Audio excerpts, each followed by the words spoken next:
बिस्मिल्लाहिर्रहमानिर्रहीम वत्तीनि वज़्ज़ैतूनि वतूरि सीनीन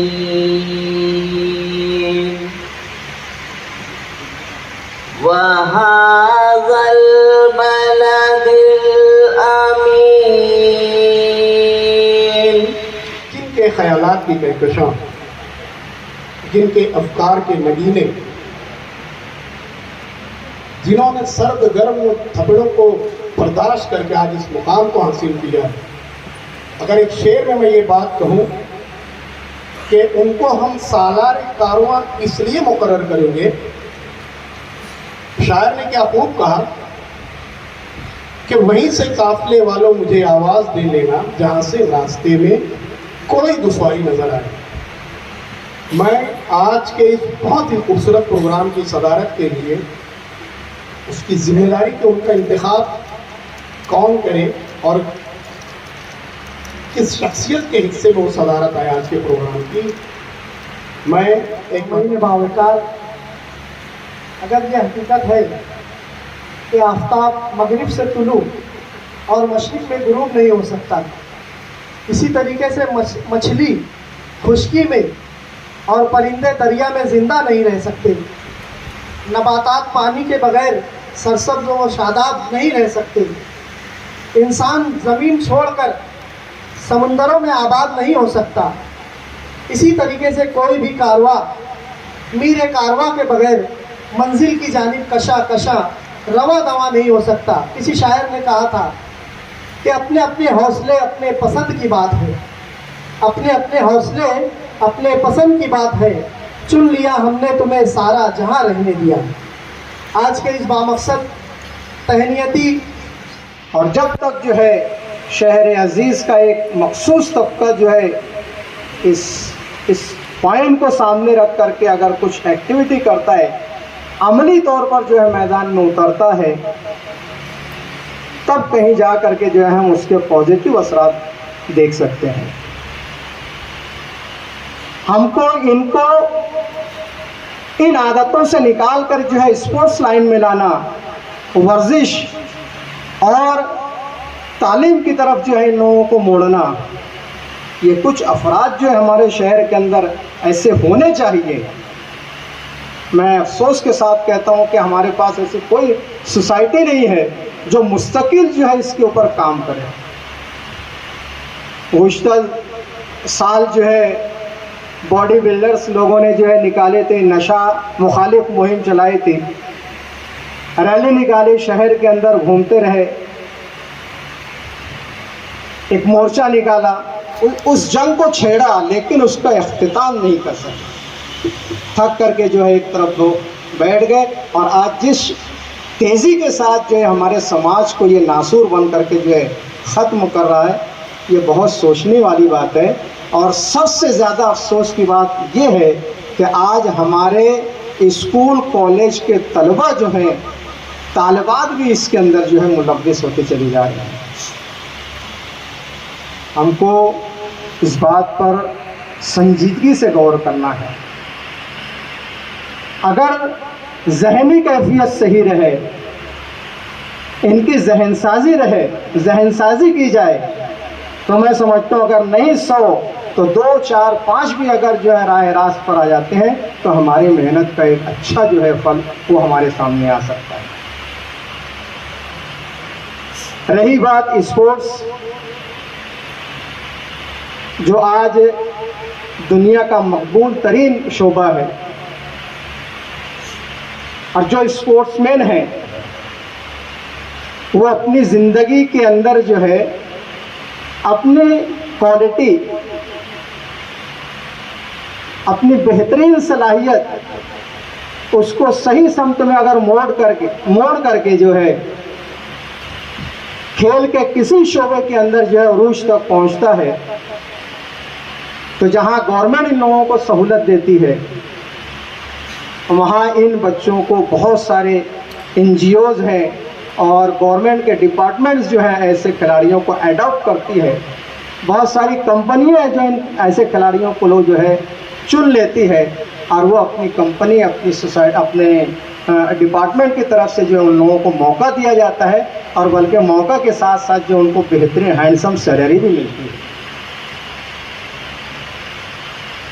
कहने का मतलब ये है कि स्पोर्ट्स के ज़रिए जो है हम जहाँ अपने दिमागी और जिस्मानी सलाहियतों को जो है बना और संवार सकते हैं, वहीं पर ये हमारी अपनी जो है ज़िंदगी के गुजारने के लिए सोर्स ऑफ इनकम का भी एक बहुत अच्छा ज़रिया होता है। हम देखें दुनिया के अमीर तरीन लोगों के अंदर जो है खिलाड़ियों का भी शुमार होता है। क्रिस्टियानो रोनाल्डो जो है दुनिया का अमीर तरीन खिलाड़ी माना जाता है।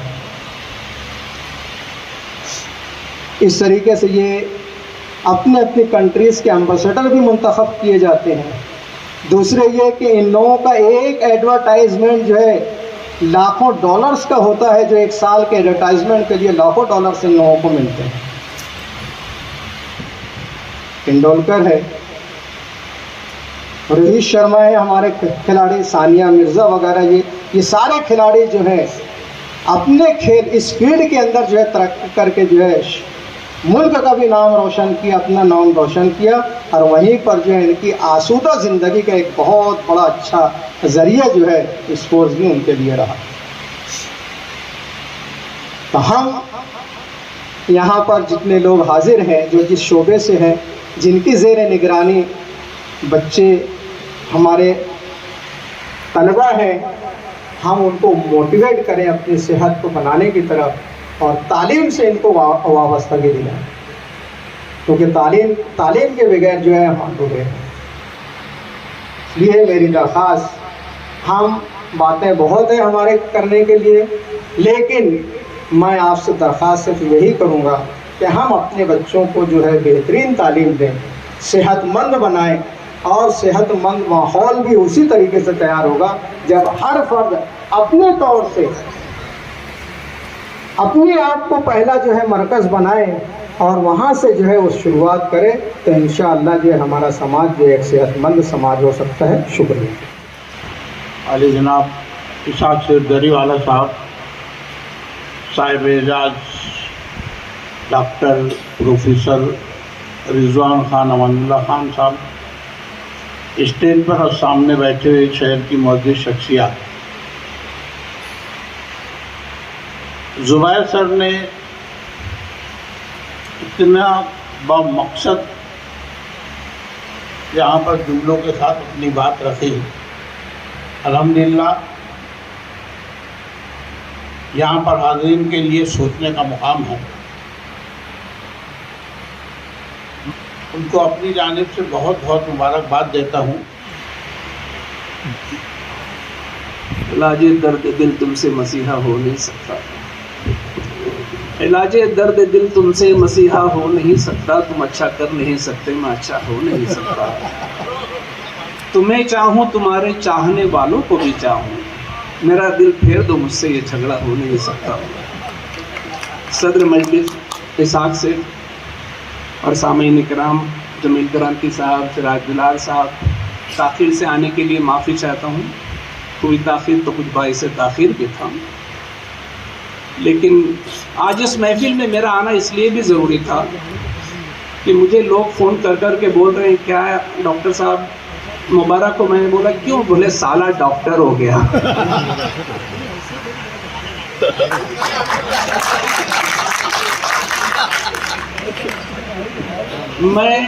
मुझे क़ैद लगाई गई है कि सिर्फ 2 मिनट बोलना है। 2 मिनट में मेरे ख्याल से आदमी इजाब कबूल तो कर सकता है कि कबूल किया मैंने, उसके अलावा 2 मिनट में और कुछ नहीं हो सकता है।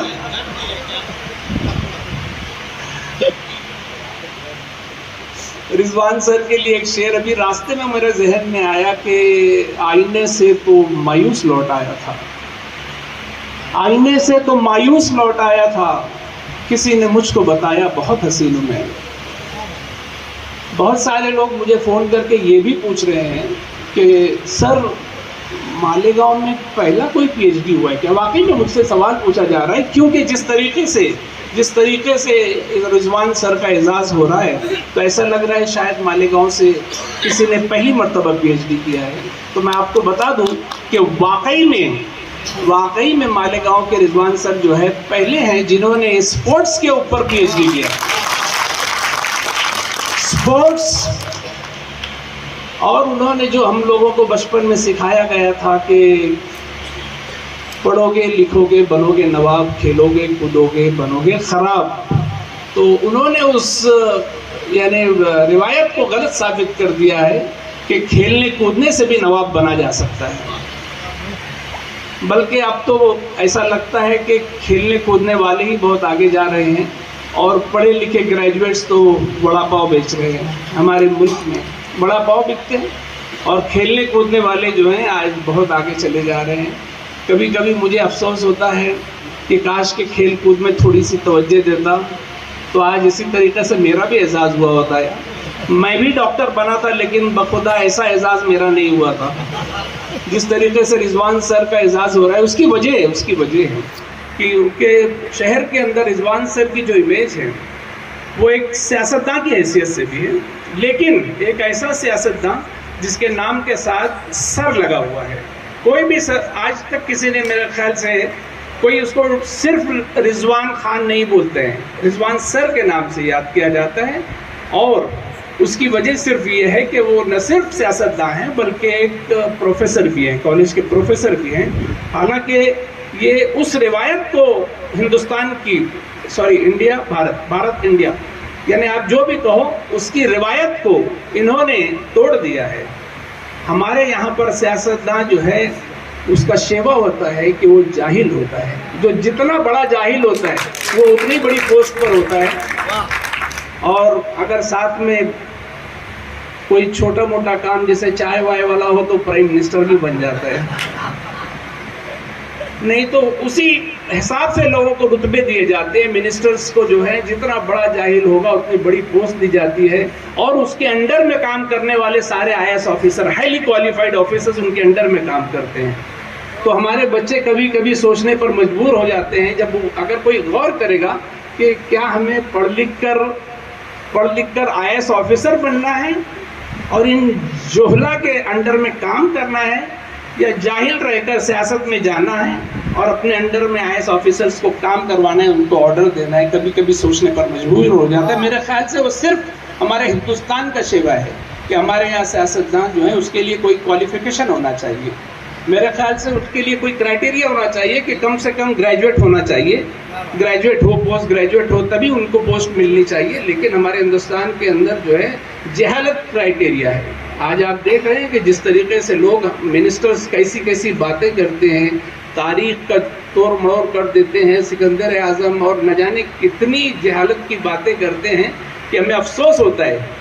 हम लोग एक जो दोस्त जो बाहर रहते हैं, बैरून मुल्क में रहते हैं, जब वो हमसे पूछते हैं बात करते हैं तो हमको शर्म आती है कि हम एक ऐसे मुल्क में रहते हैं कि जहाँ पर हमारे यहाँ सियासत की ऐसी पोस्ट पर रहने वाले लोग इतनी बेवकूफ़ाना बातें करते हैं।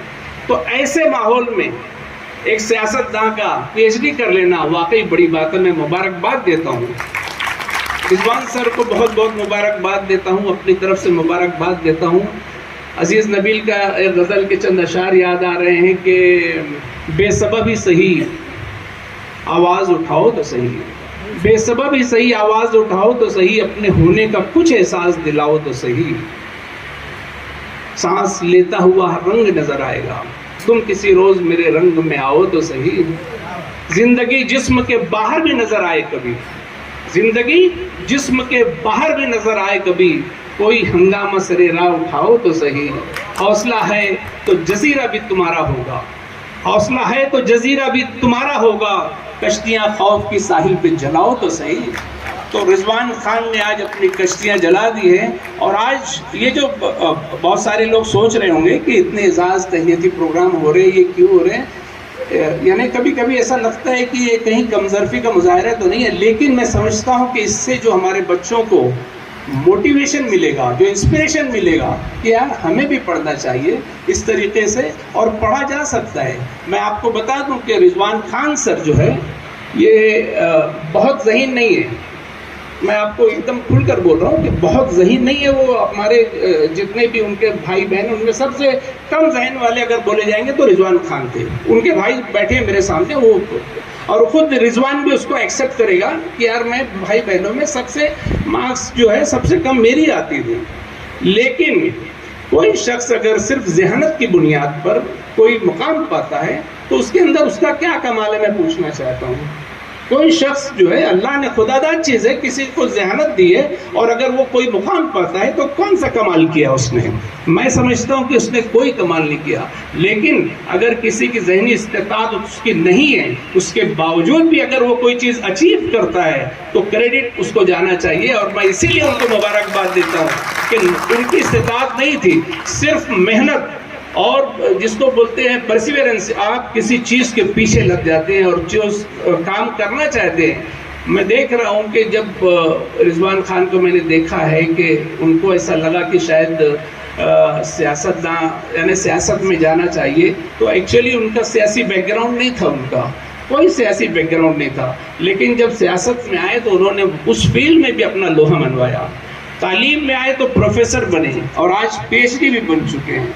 तो मैं समझता हूँ कि ये सीखने की चीज़ है कि अगर खुदा ने तुम्हें इस्तेताअत नहीं दी है, ज़हनी इस्तेताअत नहीं दी है, लेकिन आप अपनी मेहनत से, लगन से किसी भी चीज़ को पाने की तुम्हारे अंदर धुन होना चाहिए। अगर तुम्हारे अंदर वो धुन है तो दुनिया की कोई ताकत तुमको अपना टारगेट अचीव करने से रोक नहीं सकती। ये पैगाम रिजवान खान ने पूरे शहर को दिया है, इसीलिए मैं शहरियान की तरफ से उनको मुबारकबाद देता हूँ और दुआ करता हूँ कि अल्लाह ताला उनको और किसी और फील्ड में भी PhD करें और दूसरे जो बच्चे हमारे पीछे हैं वो भी कोशिश करें। इंशाअल्लाह हमारे शहर का नाम पूरे हिंदुस्तान में चमकेगा। शुक्रिया।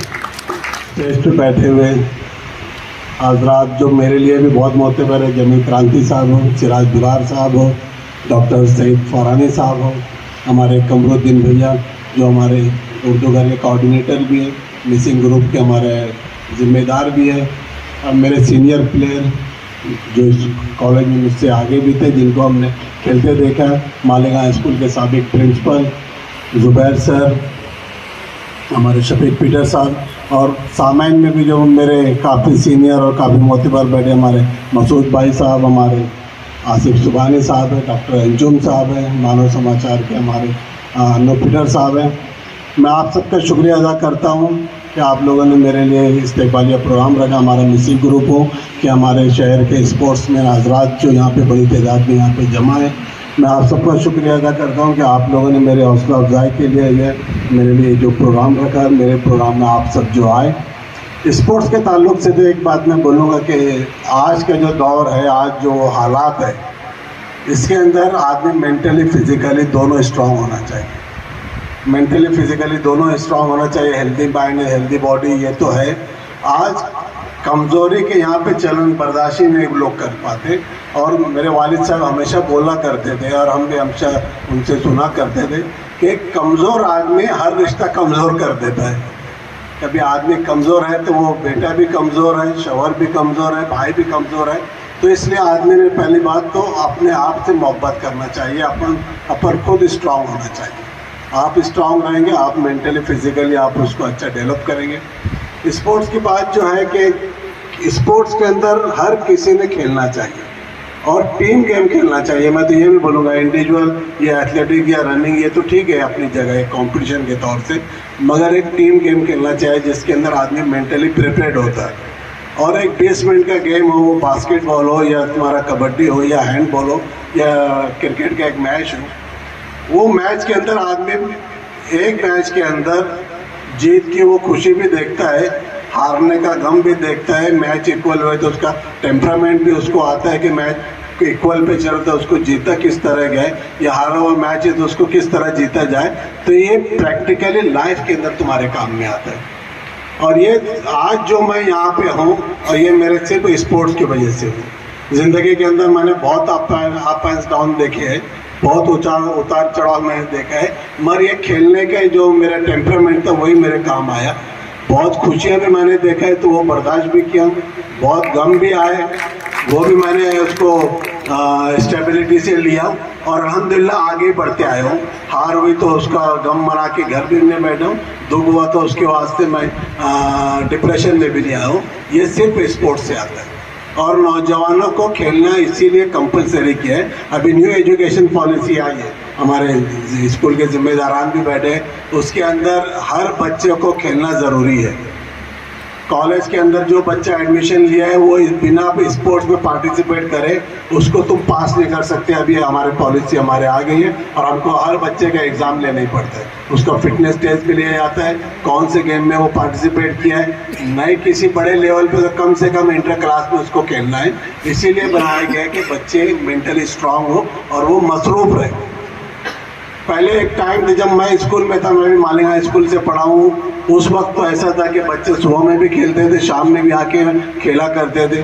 और सबसे ज़्यादा मुझे किसी ने मदद मिली होंगी स्पोर्ट्स के अंदर तो मालिंगा स्कूल के इकबाल नूर मोहम्मद सर थे, जो उस वक्त टीम बना के खिलाते थे। वो बास्केटबॉल का हो या क्रिकेट का हो, कि पहली बार हैंडबॉल के जो मैच भी खेले थे वो मालिंगा स्कूल ने खेले थे और अल्हम्दुलिल्लाह वो टीम में मैं भी था। तो ये ऐसे टीचर थे। और कॉलेज में आके चैंपियन नहीं बनते, जो स्कूल से खेल रहे वो आके आगे चैंपियन बनते हैं। कॉलेज में तो रोज़ मैचेस रहते हैं हमारे पास में, रोज़ आज कौन सा मैच खत्म हुआ हमको कल याद भी नहीं रहता, कौन खेला क्या खेला। 2 दिन के बाद में दूसरा बड़ा टूर्नामेंट रहता, हम वो देखने रहते। और ये 18-19 साल के बाद में डेवलपमेंट नहीं हो पाता। जो डेवलपमेंट होता है, जो नेचुरल रहता है, वो स्कूल की एज जो रहती है 10, 12 साल, 15 साल, 18 साल तक का, ये एज के अंदर होता है। कॉलेज में आने के बाद में वो पार्टिसिपेशन करता है, वो कैरियर बना सकता है स्पोर्ट्स के अंदर। और जिस वक्त हम खेलते थे या मेरे से आगे जो थे, काफ़ी अच्छा स्टैंडर्ड था मालेगांव के अंदर, काफ़ी अच्छे प्लेयर थे, क्रिकेट के हो, बास्केटबॉल के हो, कुश्ती के अच्छे पहलवान थे उस वक्त, मगर प्रोफेशनल नहीं था। इंटर कॉलेज खेलो या ओपन डिस्ट्रिक्ट खेल के जो जोनल खेल के हम वापस आ जाते थे। तो ये होने की वजह से जब प्रोफेशनल नहीं था, मगर अभी हर गेम में प्रोफेशनल है।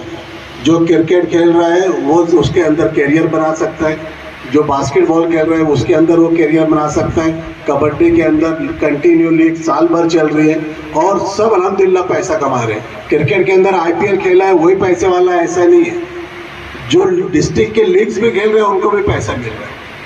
एक मैच के 20-20 हज़ार रुपये हमारे नासिक के बच्चे खेल रहे। इंटर कॉलेज को टूर्नामेंट, हमारा इंटर जोन टूर्नामेंट, हमको उनके लीग के टाइम टेबल के हिसाब से रखना पड़ता है कि बच्चे आएंगे कि नहीं आएंगे खेलने, इतना वो पैसा कमा रहे। हमारे शहर का मसला यह है कि प्रोफेशनल नहीं है कोई भी गेम। आज एसोसिएशन भी है, ये कोई एसोसिएशन गवर्नमेंट से एफिलेटेड नहीं है, वो क्रिकेट की हो कि हमारी कबड्डी की हो कि कुश्ती की हो। कुश्ती फेडरेशन के अभी काफ़ी हमारे एक्टिव है, काफ़ी कुश्ती के टूर्नामेंट हो रहे हैं, बाहर के कोच भी आ रहे हैं, कुश्ती लड़ भी रहे हैं, मगर वक्ती तौर से खुशी मिलने वाली यही टूर्नामेंट होता है। ये आज खेले, इनाम मिला, आ गया, और यूट्यूब पे इंटरव्यू आ गया, पेपर में फ़ोटो आ गया, ये सोच के मत खेलो। वो क्रिकेट हो गया, कोई भी गेम हो। बचपने में हमको सिखाया गया था नो इज अ क्राइम, छोटी सोच जुर्म है, सोच तो बड़ी होना चाहिए। खेल रहे हैं तो उसके अंदर बड़ा ही खेलने का, कैरियर बनाने का तो मैं बड़ा ही खेलूँगा, मगर ये स्पोर्ट जो है ये फुल टाइम काम है। जो स्पोर्ट्स के अंदर कैरियर बनाना चाहता है या जिसका नेचुरल गेम अच्छा है उसके ऊपर आप ध्यान दो, ये फुल टाइम है। जिस तरह से नीट की क्लास चलती है हमारे पास में, सुबह से बच्चे आके शाम तक, तो स्पोर्ट्स के लिए भी ऐसा ही होना चाहिए। बच्चा सुबह में ग्राउंड पे आना चाहिए, उसका फिटनेस होना चाहिए, दोपहर के अंदर योगा होना चाहिए, शाम में उसका स्किल डेवलपमेंट के लिए होना चाहिए, बाद में उसकी प्रैक्टिस होना चाहिए। और जब तक ये ऐसा नहीं होगा, जब तक तुम चैंपियन नहीं बन सकते, प्रोफेशनल नहीं बन सकते। हमारे साथ के जितने भी लड़के थे जो बाद में प्रोफेशनल में भी आए, और अभी भी हम जो लड़कों को देखते हैं, सही मानों में उनको स्पोर्ट्स के अलावा कोई चीज़ नहीं मालूम। स्पोर्ट्स के अलावा कोई चीज़ नहीं मालूम है। वो बात भी करते थे स्पोर्ट्स की, सुबह में भी तुमको ग्राउंड पे दिखेंगे, दोपहर में भी दिखेंगे, शाम में भी दिखेंगे, स्किपिंग करते दिखेंगे, योगा करते दिखेंगे, स्किल डेवलप करते दिखेंगे। जब कहीं जाके वो प्लेयर बने, वो फिर कोई भी हो, वो सिराज हो कि विराट कोहली हो कि नए नए जितने लड़के खेले, ये सब लोअर मिडिल क्लास के लोग हैं। फुटबॉल में भी वही है, कुश्ती लीग के अंदर भी आप लोग जितने वो खेल रहे हैं, ज़्यादातर बच्चे गरीब गाँव के, छोटे गाँव के और किसानों के बच्चे हैं। जो खेतों में काम करके आए। जब तक तुम ये छोड़ के फुल टाइम नहीं लगेंगे तुम कामयाबी नहीं मिलेगी। कामयाबी सिर्फ हार्ड वर्क और ईमानदारी में है। अपने वास्ते पहले तुम ईमानदार रहो, ईमानदारी से खेलो, जब तुम्हारा कैरियर बनेगा। मैं मेरी बात बोलूँगा, मैं आज जो भी हूँ स्पोर्ट्स की वजह से हूँ। सीनियर कॉलेज के अंदर जब मैं इंटरव्यू के लिए आया था, जब MPED लगता था उसके लिए 12-15 लोग इंटरव्यू के लिए थे, 12-15 लोग उसके अंदर थे और सब बड़ी फैमिली के थे। मैं अकेला मुस्लिम था और अल्हम्दुलिल्लाह मेरा अकेले का सिलेक्शन हुआ, क्योंकि मैं अकेला यूनिवर्सिटी था। मुझे मालूम था सीनियर कॉलेज के लिए यूनिवर्सिटी प्लेयर लगता था और उस वक्त तो मैं अकेला यूनिवर्सिटी प्लेयर था जो MPED भी था और कामयाब हुआ मैं उसके अंदर। तो तुम्हारी मेहनत, तुम्हारी ईमानदारी, तुम्हारी तालीम वेस्ट नहीं होती, उसकी सबसे बड़ी मिसाल मैं। और कैरियर मेरा स्पोर्ट्स की वजह से बना, यही मेरा शौक था और आज तक अल्हम्दुलिल्लाह यही शौक है। कोई दिन मेरा ऐसा नहीं जाता जब मैं ग्राउंड पे नहीं जाता हूँ या जिम में नहीं जाता हूँ। और शहर के अंदर उसके पास से जितने भी बच्चों ने खेला है, जितने भी बच्चे आगे गए हो किसी भी गेम में हो, अल्हम्दुलिल्लाह सबको मैं लेके गया हूँ, मेरे निगरानी में लेके गया हूँ और बहुत बच्चों ने मेहनत किया। खास तौर से मैं फ़हीम की बात करूँगा, फ़हीम बॉक्सर की। ये सुबह में स्विमिंग भी करता था, दोपहर में पंचिंग भी करता था, शाम में बास्केटबॉल भी खेलता था, रनिंग भी करता था, जब जाके ऑल इंडिया खेला। सैयद इमरान ने बास्केटबॉल के अंदर 3 बार यूनिवर्सिटी खेला। ये दिन भर प्रैक्टिस करते थे। हमारा मैच दोपहर में आ सकता, इसलिए दोपहर में भी खेलते थे। कौसैन कादरी है, आमीन कारपोरेटर है, ये कौसैन है तो मालेगांव क्या महाराष्ट्र में हीरो थे और ये खेले हैं। इसके बाद में दूसरा सिलेक्शन किसका होगा, लोग उनकी बात करते थे। वो कौसैन कादरी हो कि शोएब हो कि हमारा अजहर हो, ये तो बड़े प्लेयर करे, बहुत मेहनत करे और इनको खेलना और इनको खिलाना हमको भी अच्छा लगता था। उस वक्त तो बॉडी बिल्डिंग के अंदर ही उबैद था जो ऑल इंडिया खेला उसके अंदर। और ख़ास तौर से मैं अभी वो मुसद्दिक आया नहीं है जो वॉलीबॉल का प्लेयर था, हमारा सिटी कॉलेज के स्टूडेंट है, शायद पूना में कहीं अभी वो कर रहे हैं। मालेगांव में उस फील्ड में इतना उससे बड़ा प्लेयर कोई नहीं आया। 4-5 बार वो यूनिवर्सिटी खेला, ऑल इंडिया खेला, पूना यूनिवर्सिटी का कैप्टन रहा। तो ये लोग खेले और बाकी क्यों नहीं खेले, उसकी वजह है कि ये जैसी मेहनत करते थे ऐसी मेहनत कोई नहीं करता था। ये दिन में, शाम में, रात में फिटनेस, स्किपिंग, फ्लेक्सिबिलिटी के लिए योगा, हर चीज़ करते थे, जब कहीं जाके ये प्लेयर बने। और अल्हम्दुलिल्लाह इनका नाम हमेशा लिया जाता है जब भी स्पोर्ट्स की बात चलती है। पूना यूनिवर्सिटी की बात हो कि हमारे नासिक की बात हो, ये सब बड़े प्लेयर हमारे रहे। तो हमारे शहर के अंदर नेचुरल स्पोर्ट्स है मगर उसके लिए फुल टाइम लगना पड़ता। ये बॉक्स क्रिकेट खेल रहे हैं और रात में प्रैक्टिस कर रही है, सबसे तुम पार्टिसिपेशन कर सकते, पार्टिसिपेट हो सकते, चैंपियन नहीं बन सकते, कैरियर नहीं बना सकते। उसके लिए तुमको फुल टाइम मेहनत करना पड़ेगी। और जब तुम स्पोर्ट्स में लगे रहेंगे, अपने आप पे मेहनत करेंगे, बाकी सारी खुरापात से तुम दूर रहेंगे। ये सब चीज़ ना तुम्हारा मोबाइल में ध्यान रहेंगे, ना और कोई दूसरी जो अद्वैत आई है उसमें किसी का ध्यान रहेगा। ये सब बच्चे आज भी अल्हम्दुलिल्लाह सब फिट है, सब एक्टिव है, सब आज भी ग्राउंड पे रहते हैं। नए ग्राउंड तो वॉकिंग करते, नहीं है तो जिम जाते। तो ये सब चीज़ लगी है उनके साथ में। मैं जब स्कूल में था या कॉलेज में था या जब तक नौकरी पे नहीं लगा था, मैं क्रिकेट भी खेलता था, बास्केटबॉल भी खेलता था, रात में कबड्डी भी खेलता था। कबड्डी तो बंद हो गई थी, बाद में मैं ही चालू कराया कबड्डी। कि हमारे साथ के फैयाज सर ये सब हमारे है साथ में खेलने वाले। और उसके बाद भी मेरे पास टाइम रहता था, मैं करमुल्ला में कुश्ती भी लड़ता था। तो ये तो ठीक है, शौक़ था मेरा, अल्हम्दुलिल्लाह अल्लाह ने मुझे उसी में नवाजा, मैं उसी में कामयाब बना। PhD की जो बात है, मैं एजुकेशन फैमिली से बिलोंग करता हूँ। हमारे घर पे कभी कोई बात एजुकेशन के अलावा कभी कोई दूसरी बात नहीं होती थी। वालिद साहब के साथ भी जो बैठे सिर्फ तालीम की बात होती थी। कभी उन्होंने मुझसे ना सियासी बात की, ना कारोबार की बात की, ना और कोई दूसरी बात करे। हमारे घर में बात होती थी तो तालीम की बात होती थी, अदब की बात होती थी और एजुकेशन लेना चाहिए, एजुकेशन की अहमियत क्या है, एजुकेशन से सरबुलंदी क्या है, वालिद साहब यही बात करते थे। और जब मैं PhD रजिस्ट्रेशन कराया था सबसे पहला 97 में, जब तो स्पोर्ट्स के अंदर PhD होगा ये कोई सोचता भी नहीं था। जब गाइड नहीं था, मेरा अलमिया यह था कि जब मैं रजिस्ट्रेशन कराया तो गाइड भी नहीं था और मेरा इसलिए रिजेक्ट हो गया कि गाइड नहीं है। अपने महाराष्ट्र में कोई गाइड नहीं था। फिर बाद में जब गाइड जब आया, जब हमने ज़्यादा फोर्स किया और ज़्यादा जब मैंने उसके पीछे लगा कि नहीं मुझे PhD स्पोर्ट्स में करना ही है, तो मुक्त विद्यापीठ के अंदर गाइड था और वो एजुकेशन के गाइड थे। मराठवाड़ा यूनिवर्सिटी में भी गाइड आए मगर वो एजुकेशन के गाइड थे। तो मैं ये बोलता था कि एजुकेशन का गाइड स्पोर्ट्स में क्या मुझे मदद करेगा। जब पहली बार मैं स्नॉप्सिस देखा तो मेरे वालिद साहब के वो डायरेक्शन में लिखा गया था, क्योंकि जब गाइड नहीं था, तो जब उस वक्त अलमिया ऐसा था कि हमारे स्पोर्ट्स में गाइड नहीं था। फिर बाद में एजुकेशन के गाइड से लोगों ने पीएचडी किया, मगर उस वक्त तो मैंने किया नहीं था पीएचडी, क्योंकि मुझे वो मंजूर नहीं था कि कोई एजुकेशन का आदमी मुझे स्पोर्ट्स के बारे में रिसर्च करा। तो ये सब बात उस वक्त तो नहीं थी। फिर बाद में मेरी भी मसरूफियत हो गई, मैं भी थोड़ा सा सियासी भी हो गया, थोड़ा घरेलू मसरूफियत भी आ गया, थोड़ा अप एंड डाउन था, इसलिए थोड़ा लेट हुआ और काफ़ी बाद में फिर लेट हुआ। मगर पीएचडी करना मेरे वालिद साहब की ख्वाहिश भी थी, उनका हुक्म भी था और उनके क्या बोलते हैं ना गाइडेंस भी उनका था, इसलिए गाइड हो पीएचडी करना ज़रूरी था।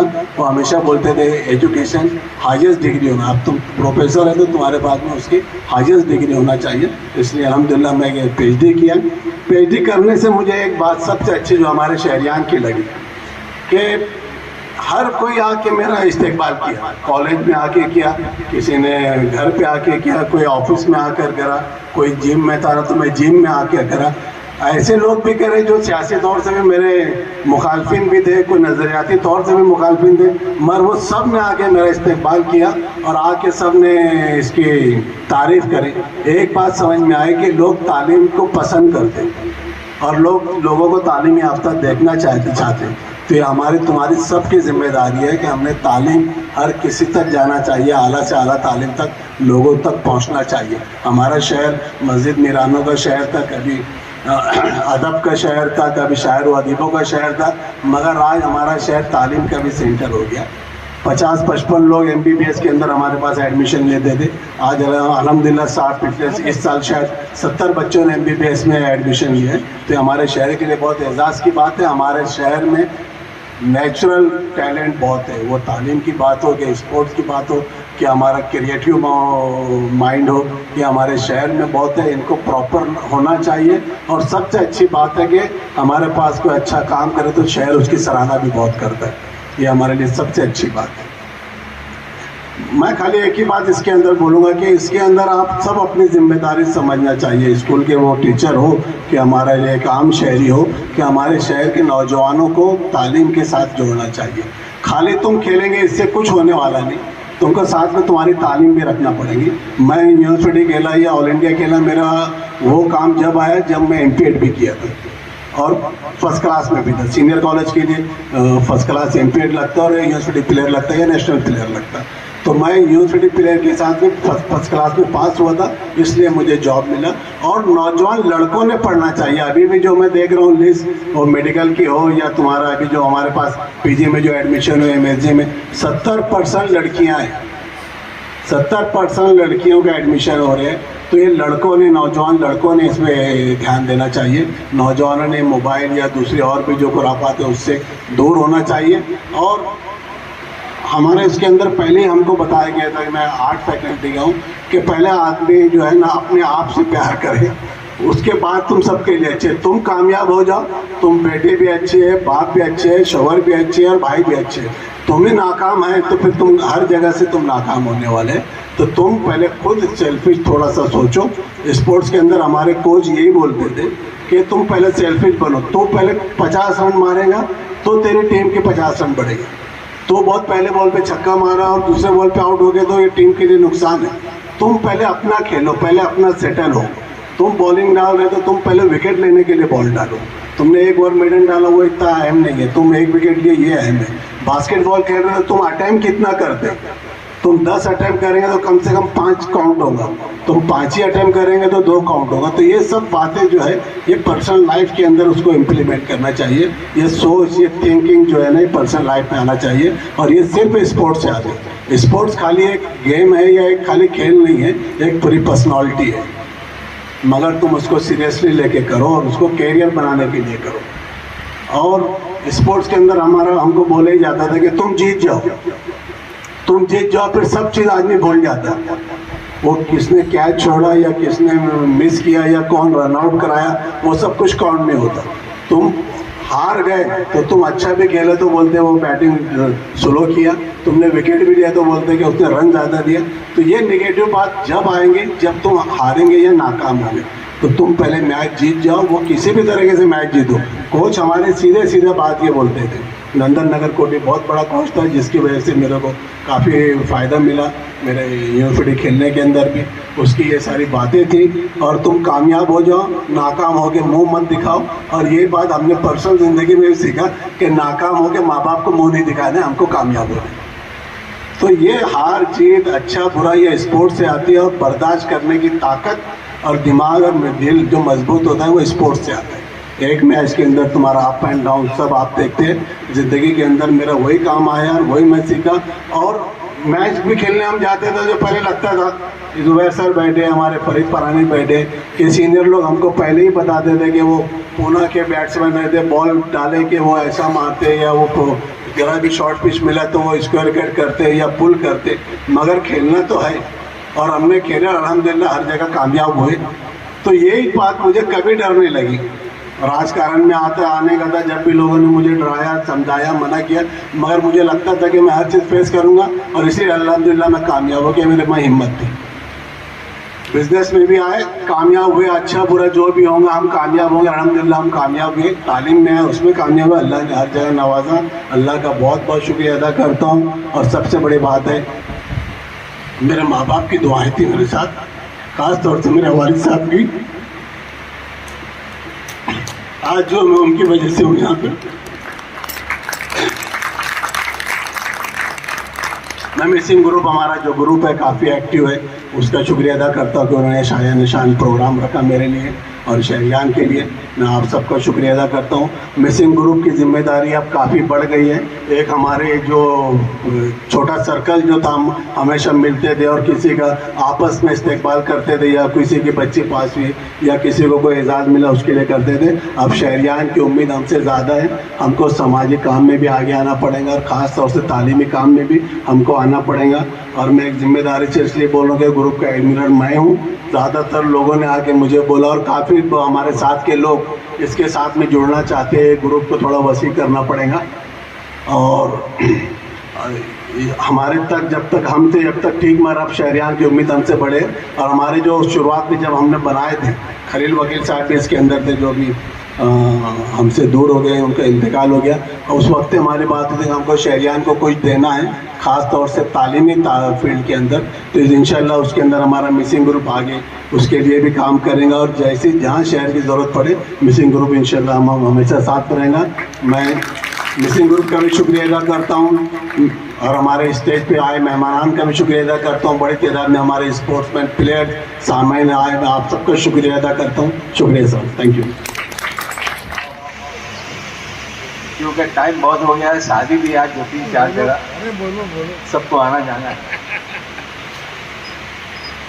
आज का प्रोग्राम जो मेरे सामने आया, मिसिंग ग्रुप के साथी लोग मेरे पास आए और बोलने लगे कि भाई हम लोगों का ऐसा ऐसा प्रोग्राम है, आपको सदारत करना है। तो सबसे पहले तो मैं इनको ये समझाने की कोशिश किया कि शहर में बहुत बड़ी बड़ी हस्तियाँ पड़ी है, तो मेरे को क्यों पकड़ रहे हो, किसी को पकड़ के ले जाओ और उसको सदारत कराओ। नहीं बोले, वो बहुत मुझको दाव पेच में फंसा लिए और मुझको सदारत कबूल करना पड़ा। बहरहाल आज के इस प्रोग्राम में रिजवान सर के जो ताल्लुक़ से बातें आई है, रिजवान सर ने अभी खुद अपनी ज़बानी आप लोगों के सामने रखा। मैं रिजवान सर से उसी दिन बात किया था जब वो मेरे पास आए थे, और आज भी उनसे कुछ सरासरी बात किया। तो सबसे पहले तो जब वो बोले मैं PhD हो गया हूँ और वगैरह वगैरह, तो मैं उसको बहुत नेगेटिव लिया। मेरे दिल में आया कि PhD तो बहुत लोग हो गए हैं, ये रिजवान सर क्यों इधर उधर प्रोग्राम करवा रहे या कर रहे। फिर वो उनसे मैं पूछा तो वो बताए कि यार इसमें कोई नहीं किया है मालेगांव में, मैं अकेला किया हूँ, और फिर उसकी सब अहमियत बताए वो मुझको। तो फिर मैं वो बात से बहुत मुतासिर हुआ कि वाकई उन्होंने मेहनत किया। वैसे मैं इनके वालिद से मेरे बहुत पुराने ताल्लुकात हैं, और उनको रिजवान सर को भी मालूम, मुझे छोटे थे जब से उनको मालूम है कि मेरे बहुत ताल्लुकात हैं। ताल्लुकात के बिना पे मैं उनसे बहुत मुतासिर भी था, इसीलिए मैं सदारत भी कबूल किया, वरना मैं इससे ज़रा अब दूर भागने लगा हूँ, मेरी उम्र के भी हिसाब से, है ना। और भी बहुत सी वजह है जो मैं इससे दूर भागता हूँ। तो फिर इनसे पूछा कि इसमें कोई सियासी लोग तो नहीं है ना? नहीं बोले कोई नहीं है। फिर वो लिस्ट वगैरह बताने लगा। हाँ मैंने ठीक है फिर मैं ज़रूर आऊँगा। तो बोलने का मतलब मेरा ये है कि यहाँ पे एक्सपोर्ट के ताल्लुक से जो इन्होंने बात रखी, इस पे मैं मालेगांव हाई स्कूल में बहुत एक्टिव हूँ। जुबैर साहब बैठे और हमारे जाहिर सर तो आए नहीं। यहाँ तक कि मैं स्कूल के अंदर शाम में ग्राउंड खोल देता हूँ, पूरे शहर के बच्चे आके खेलते हैं। लोग बोलते हैं यार बंद कर दिया करो ये, बोला नहीं, बच्चों के लिए स्पोर्ट का ग्राउंड हमेशा खुला रहेगा। तो मैं खुला रखता हूँ, हर बच्चा आता है खेलता है, कभी एक ग्रुप उधर खेलता है, ग्रुप उधर खेलता है, ग्रुप उधर खेलता है। मैं खुश होता हूँ। और कभी कभी वॉचमैन ना पास से बच्चों को रोक देता, तो मेरे इंतजार में बच्चे खड़े रहते हैं, अभी आइए ना, अभी बस जैसी आवाज का बोलो जान दो उनको अंदर। तो ये मेरा जज्बा भी है। स्पोर्ट के ताल्लुक से मेरे सब बच्चे स्पोर्ट में हिस्सा लेते हैं और उसमें उनकी टांग वांग हाथ पाँव सब टूट चुका है, लेकिन माशाअल्लाह मेरे सब बच्चे एक्सपोर्ट में थे। ये रिजवान साहब को मालूम है, रिजवान सर को। अभी एक लड़का जो है सरेदर्द, अभी आज वो शायद जाने वाला था बाहर, आज वो गया कि नहीं गया वो। हाँ, तो स्पोर्ट से तो मेरे बहुत लगाव है। आज इंशाअल्लाह मैं इस शहर में भी लोगों को इस पर मजबूर करूँगा कि स्पोर्ट के ऊपर तुम लोग कोशिश करो। तुमको क्या चाहिए, क्या प्रॉब्लम आ रहा है हमको बोलो। जैसे ज़्यादातर लोगों का ग्राउंड का प्रॉब्लम आता है, स्कूलों के पास बड़ा बड़ा ग्राउंड नहीं है, तो वो कहीं ना कहीं उनका इंतज़ाम करेंगे कि भाई ये वाले ग्राउंड में तुम खेलो, ये वाले ग्राउंड में बच्चों को खिलाओ। तो मेहनत करने से काम आगे बढ़ेगा। और कुल मिला के स्पोर्ट में कोई आगे PhD करे ज़रूरी नहीं है। ज़रूरी ये है कि स्पोर्ट खेलना चाहिए, सेहत के लिए और दिमाग के लिए सबसे बेहतरीन है। इससे ज़्यादा बेहतर कोई चीज़ पूरी दुनिया के हर साइंटिस्ट ने इसको मान लिया कि स्पोर्ट जो है सबसे बेहतरीन चीज़ है, जो दिमाग को भी दुरुस्त करता है और जिस्म को भी दुरुस्त करता है। बाकी सब बेकार है। तो इतना बोल के मैं आप तमाम लोगों का शुक्रिया अदा करता हूँ कि आपने भी इतनी बात सुनी। और स्टेज पे जो हमारे बैठे हुए मेहमान आए, मैं इनका नाम वगैरह नहीं ले सका, है ना, भाई गले तो भूल गया कि भाई हमारे सब खास लोग आए हैं, लेकिन समझ लो भाई ये हमारे खास लोग आए हैं, इनका भी शुक्रिया अदा करता हूँ। इतना बोल के अस्सलाम वालेकुम।